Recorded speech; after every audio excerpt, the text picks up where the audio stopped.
வணக்கங்க.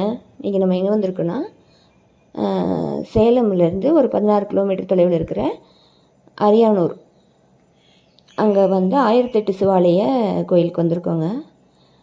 இதில் வந்து ஒரு சின்ன மலையை சுற்றி 1008 சிவாலயங்களை பிரதிஷ்டை பண்ணியிருக்கிறாங்க.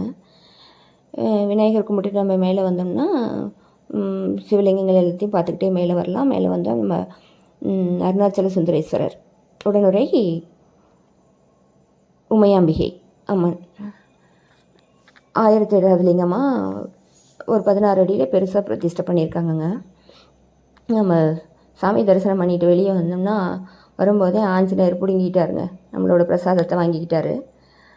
சரி, அவருக்கு மட்டும் பிரசாதம் சாப்பிட ஆசை இருக்காதா, சாப்பிட்டுட்டோன்னு சொல்லி கொடுத்தாச்சுங்க.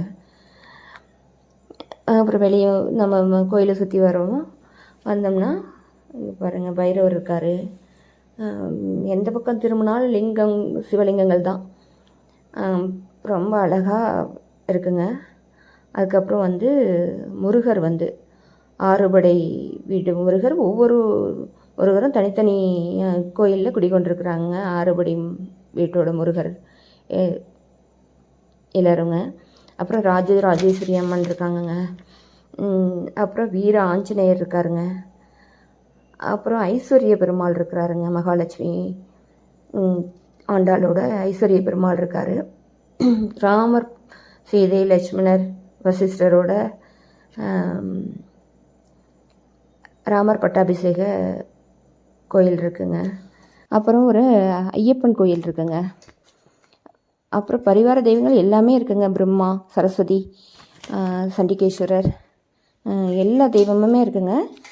அதோட அந்த இயற்கை ரொம்ப அழகாக இருக்குங்க. அங்கேருந்து பார்க்க அந்த வியூ நல்லாயிருக்கு. ரொம்ப மனசுக்கு ரம்யமாக இயற்கையும் தெய்வீகமும் ஒரு சேர கிடைச்ச இடமா இருக்குங்க. எல்லாரும் குடும்பத்தோடு வந்து இந்த இயற்கையும் தெய்வீகத்தையும் தரிசனம் பண்ணிட்டு போங்க.